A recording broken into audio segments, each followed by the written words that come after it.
Hello, this is Nintendo 14. Welcome back to Mario Kart 8 Grand Prix 200cc playthrough. Last time we raced in the Special Cup. Just chugged along for that perfect 60. This time we're going to be racing in the Lightning Cup, the last of the on-disc tracks. And then after that it's going to be all DLC. Just the tracks that were released alongside the game. Alright, with that, I never went back and did the Star Cup thing, did I? Alright, so... For this part, I think we'll go with Isabelle. Why not? Because I think if you look at the statistics, Isabelle is a lightweight, so I think I will show her off. But I'm not going to go with the princesses. Now, just no, thank you. All right, make sure I get my camera ready, my phone ready, so I can get the gamepad. But I'm a little conflicted on what kind of cart combo I want, but I think I don't want to. I'm not a big fan of the ATVs, but I think I want to be a little wacky with my cart combos. So I'm not going to try and do the same thing, like pipe frame and slims or slicks. If it was Mario Kart 7, I'd be using slims, but I want to use the kitty cat mobile, cat cruiser, and I'm going to use I think I'll use, yeah, I'll use the slims this time. Alright, we'll use that, and we're gonna go to the tick-tock clocks. Make sure we have the right hand on the right number. Because, you do that, and the environment of the level changes. I believe if you have the hand at like 12, there's no movement. But nah. It's been like way too long since I've even considered playing, or even played Super Mario 64 period.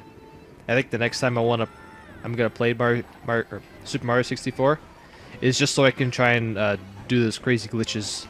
Like I did a really bad job at taking that turn. But the next time I do play Mario 64, I want to try to do those half A button press glitches, which are extremely crazy to do, but they're fascinating to know how they work. But you just look up like half A press or whatever, and you should find it. It's really a fascinating video, and it goes over the mechanics of how Mario 64 works. But if you know me, I grew up actually playing the remake of Mario 64. I never played the Mario 64. Around the time when I should have played it. I mean, like, could you believe it? Like, I have a Nintendo 64, but not Mario 64. It was like the flagship game for the console. But instead, my flagship game for the 64 is Mario Kart 64. All right, we're gonna come to a dead stop, but when you look at that lead, does it concern me? Nah, not really, because we're gonna screw up our lead even more. Alright, that's great, because we're gonna miss the stunt like that. But just look at that. Look at where Mario is compared to me. I am just completely break the other. I think like the CPUs are they just don't have. We're just not on the same page as the CPUs. I mean, the CPUs are probably just crashing the walls, while I'm barely hitting my marks, or like understeering the tracks.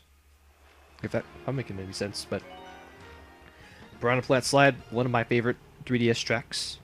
Actually, all of my favorite 3DS tracks are in this game, which I just tip my hat to Nintendo for that.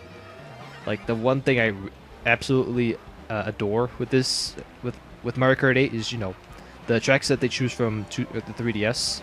It's just all the ones that I like. It's awesome, and that's just Nintendo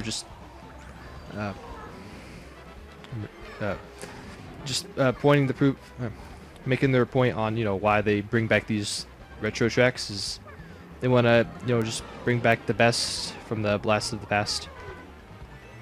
Yeah, it's amazing to see these 3DS tracks in glorious HD. We're gonna be let's see if we could break a record time here. I think first, if we want to do that, we got to get some coins. And maybe not shoot ourselves in the foot too hard.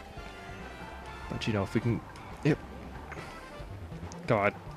That darn blooper just wanted to try and screw me up, but I had to slow down a lot more than I wanted to. Ugh. There I go, getting hit by the green shell because of lightning. Great. And, you know, as soon as I say that the CPUs were just god-awful, you know, from the looks of the TikTok clock, here they are, actually challenging me.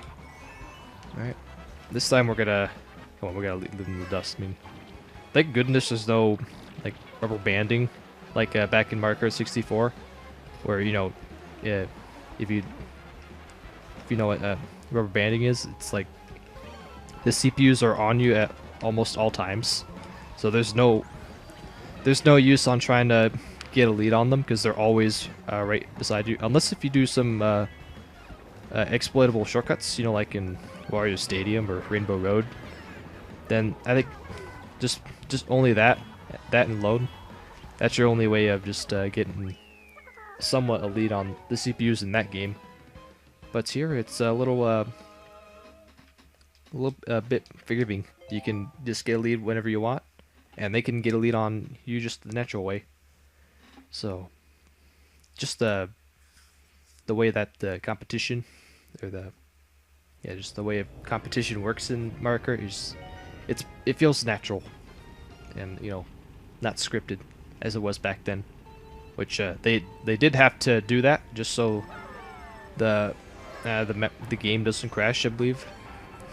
And I think, you know, that's, if you like the factual videos about Mario Kart, then that's why the blue shell was created, just so the leader can't get too far ahead for the CPUs to just freak out and have no idea how to catch up. So that's the ultimate reason on why the blue shell was created, just so the game doesn't crash. Or I think that's the case. Or you get such a huge lead and the game crashes, but I don't know, something crashes. I'm not too positive on if it's the actual game and not just the CPUs. Alright. The one thing I find weird about Grumble Volcano is, unlike the other music, this one seems to be the loudest of the music.